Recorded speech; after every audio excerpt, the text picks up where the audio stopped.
Is this already Jockle 42? We've actually done 42 episodes of the Jockle podcast. Kind of hard to believe. You know, all the trips we've made, the journeys we've made, the things we've said, the things we haven't said.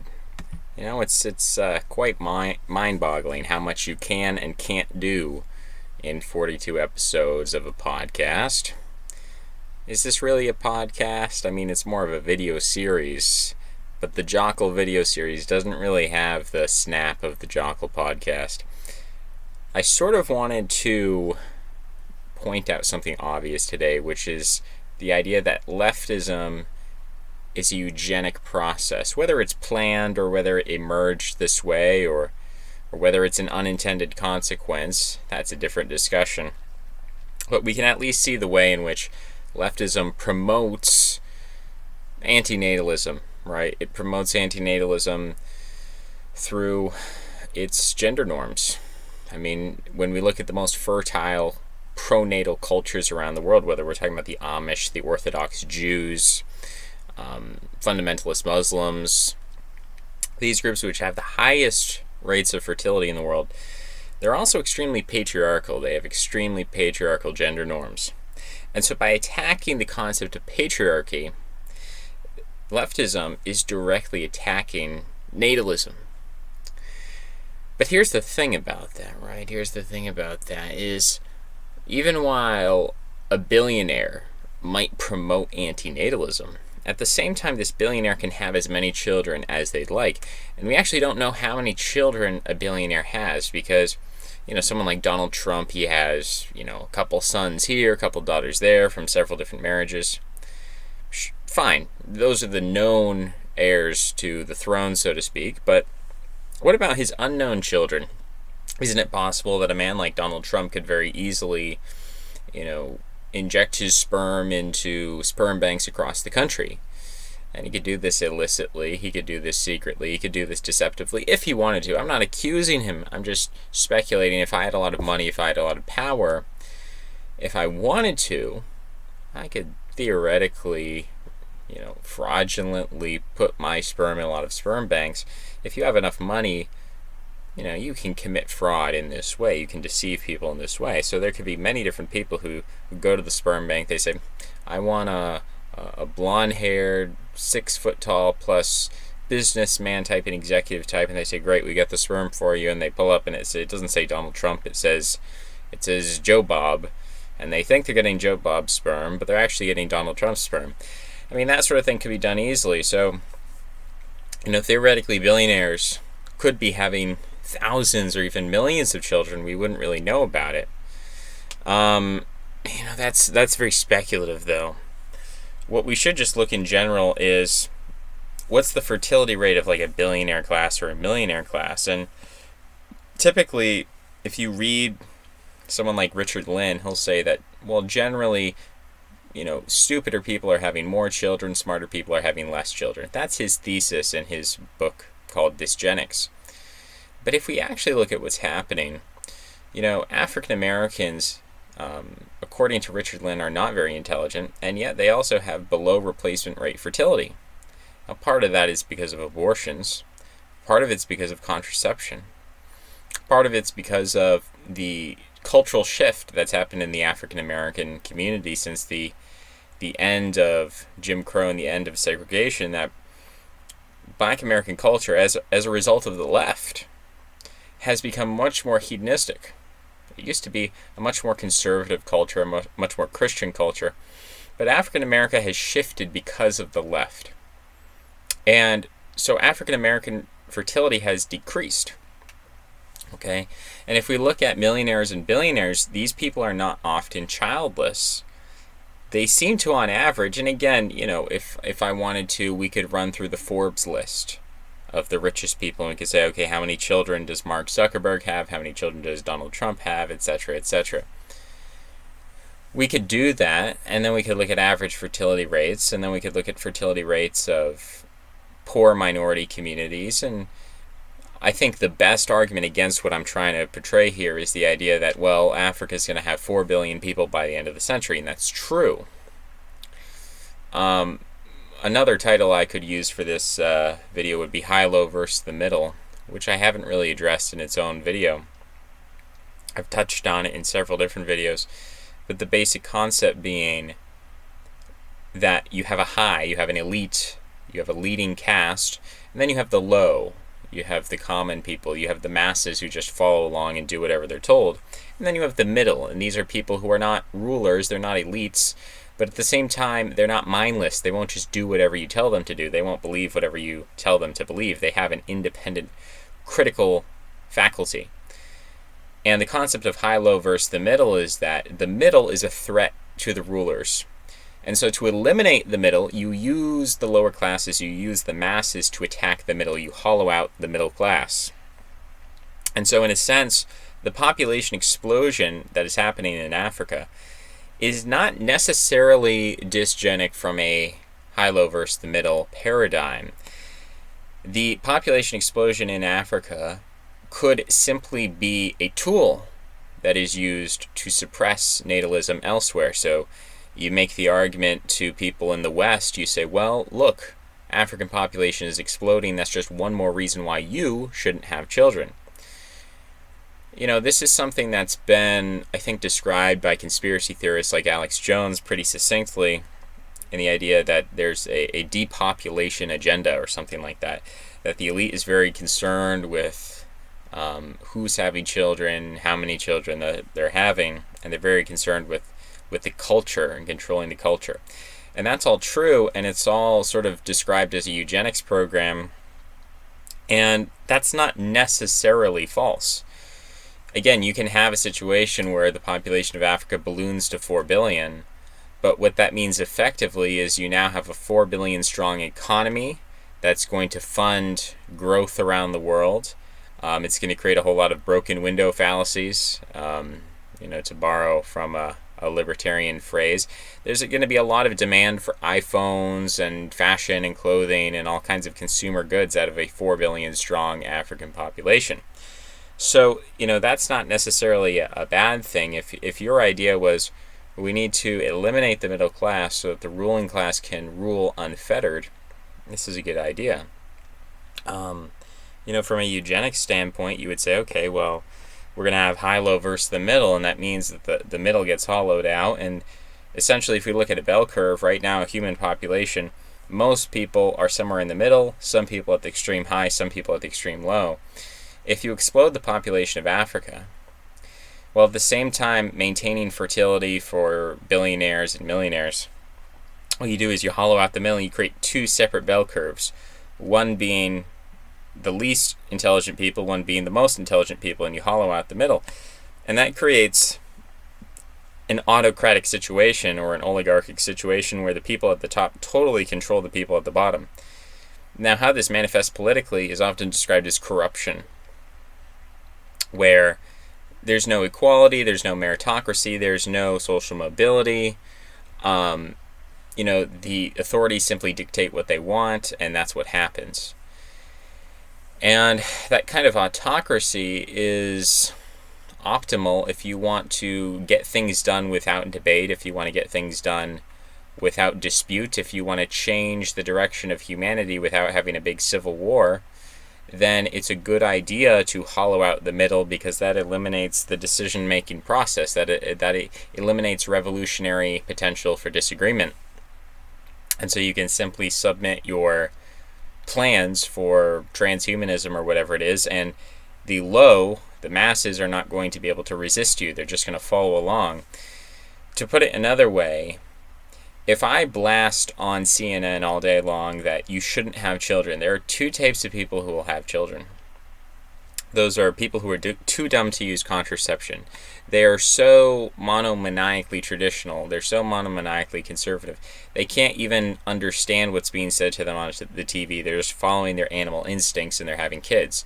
And then the other group of people that's going to have kids are going to be people who are smart enough to have a dual morality, who have doublethink, who can say, okay, yes, you're telling me to not have kids, but then subconsciously I can sort of turn that around in my mind, and I can say, well, yes, technically we shouldn't be having kids, but I'm going to make an exception, I'm going to make some kind of justification, some kind of excuse, or you understand what's going on and you don't fall for it.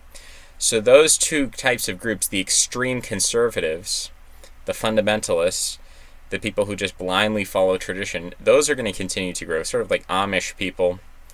And then on the other hand, you're going to have people who are smart enough to not follow their own BS, to essentially be skillful hypocrites, which requires intelligence, to maintain that cognitive dissonance, and they're also going to grow in number. And the people in the middle, who are not just blind adherents to tradition, but they're also not smart enough to understand the doublethink that's going on, those people are going to drop like a rock.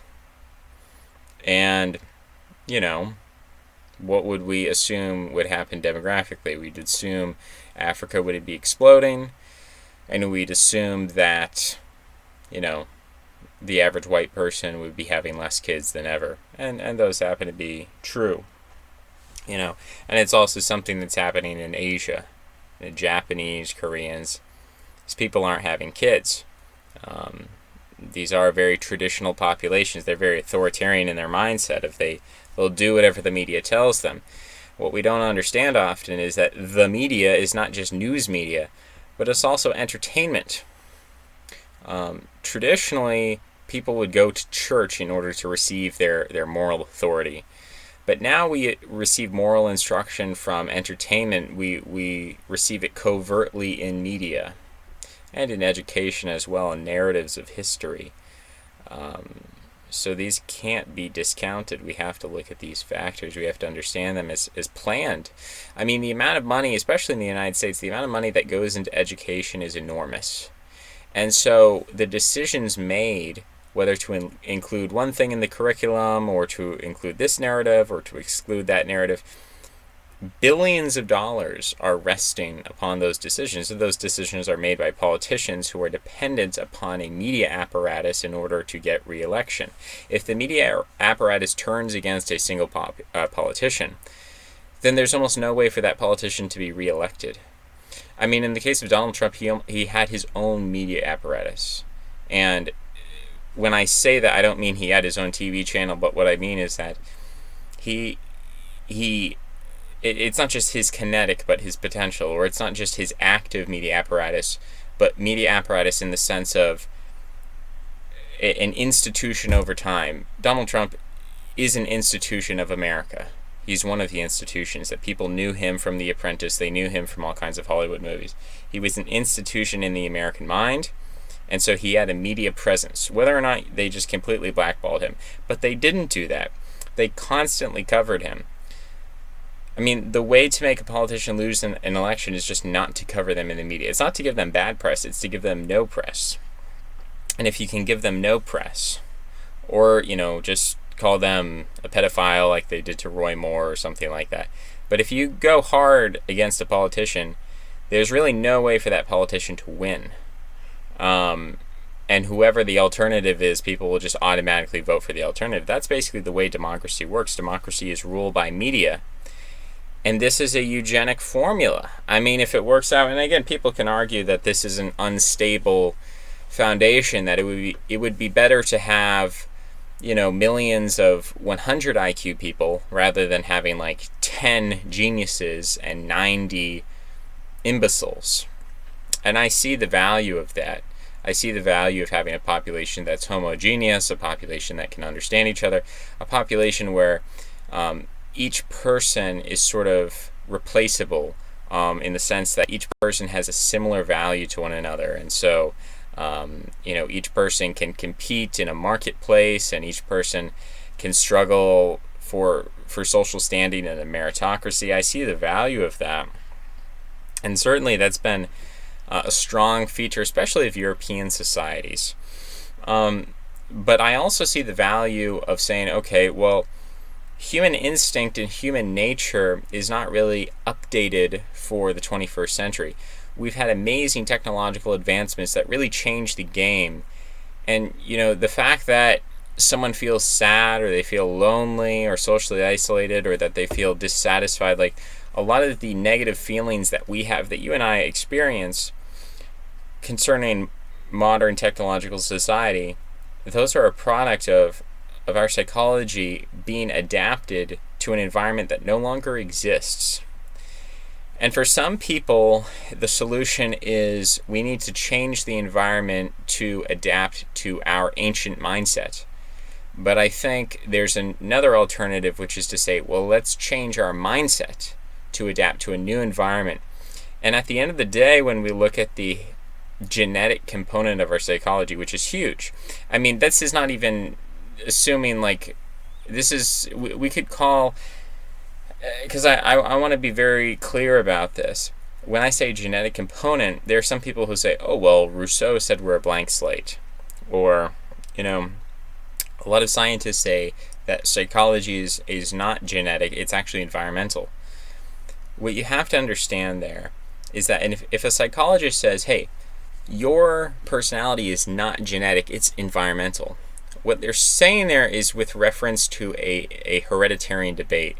They're saying what percentage of a trait psychologically is determined by your genes and your parents' genes relative to some base level population, relative to some referent population. So for instance, if we said, let's say depression is environmental. Now, I could come up with something that would be a better example, but I don't care to. Let's say a psychologist comes out and he says, hey, depression is environmental. It's not, there's no hereditary component to depression. It's all environmental. Their claim would not be that depression has no genetic basis.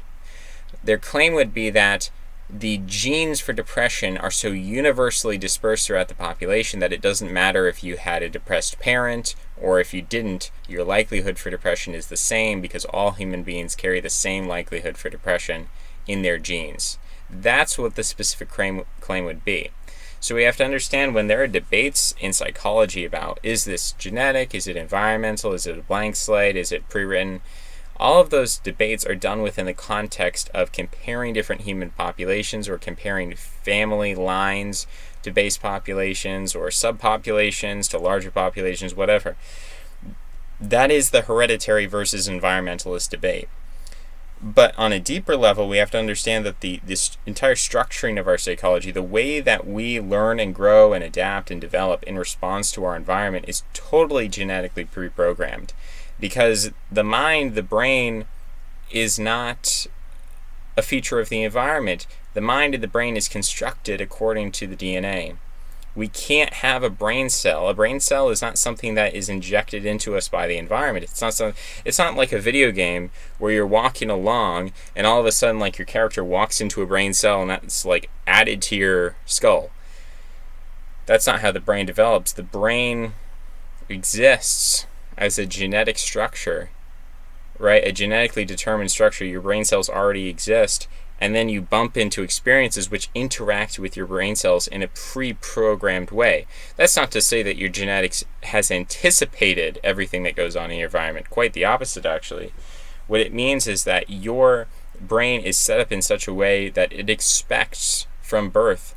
It's been adapted to deal with a certain environment. In the same way, a giraffe has evolved over time to deal with an environment where, hey, there's trees that are high up, and you need a long neck to reach out and grasp them, and a long tongue as well. Okay, so what happens if you take a giraffe and you put it in an environment where there are no tall trees and all the food's on the ground? Well, I guess the giraffe can bend down and he can pick the food off the ground. Or let's say it's even like buried. Let's say it's like root vegetables that are buried on the ground. Well, the giraffe's going to have a harder time. And as you continue to change the environment to make it more and more difficult for the giraffe's going to have pains in his neck. The giraffe's going to have headaches. The giraffe is going to experience all kinds of pain and discomfort as a result of this change in the environment because the giraffe was not adapted for this significant change. And in order for that giraffe to become fully adapted, it's going to take many, many generations. There's going to have to be selective pressure put upon the giraffe so that the giraffe can change, right? If we assume Lamarckian evolution is wrong, we assume Darwinian evolution is correct, that there has to be a process of selection in order for the giraffe to then adapt to its new environment. So we're living in a current environment where most people are pretty unhappy. And that unhappiness expresses itself in many ways as depression, anxiety. There are all kinds of mental illnesses, people, just discomfort, loneliness, boredom. There's so many features of our environment that just fill our lives with negativity. And again, the question is, do we change our civilization? Do we change our environment so that it is in tune with our ancient instincts? Or do we somehow push forward into this new environment and come up with ways to change ourselves, to select ourselves, to push forward into a regime of gene editing or artificial intelligence or whatever that next step might be, to change our basic, the genetic building blocks of our psychology? Because right now, there are all sorts of inbuilt behaviors, inbuilt fears, anxieties, negative emotions that we have that, we could put a Band-Aid over them and go full Ted Kaczynski and say, you know what? The Industrial Revolution was a mistake. It's making people miserable. It's leading ultimately, industrialization and liberalism are two sides of the same coin. Liberalism is you could say there's a feedback loop. As you continue to industrialize, you make liberalism more appealing. As you liberalize, you make industrial revolution possible. Because the concept of skepticism, criticism, changing, taking something old and making it better, evolving, that is completely synonymous with liberalism. Breaking bounds, breaking taboos, reevaluating. This is anti-tradition. This is anti-conservatism. So liberalism and industrialism and science really all come hand in hand. So you can go full Ted Kaczynski and you can say, you know what, I'm sorry, but this isn't worth it. It's not worth it to win the world and lose your soul. It's not worth it to have science and technology if everyone's miserable, if the family's destroyed, if we're losing friends, if actually we're going in a trend where we've had a sexual revolution but people are having sex less often than ever before.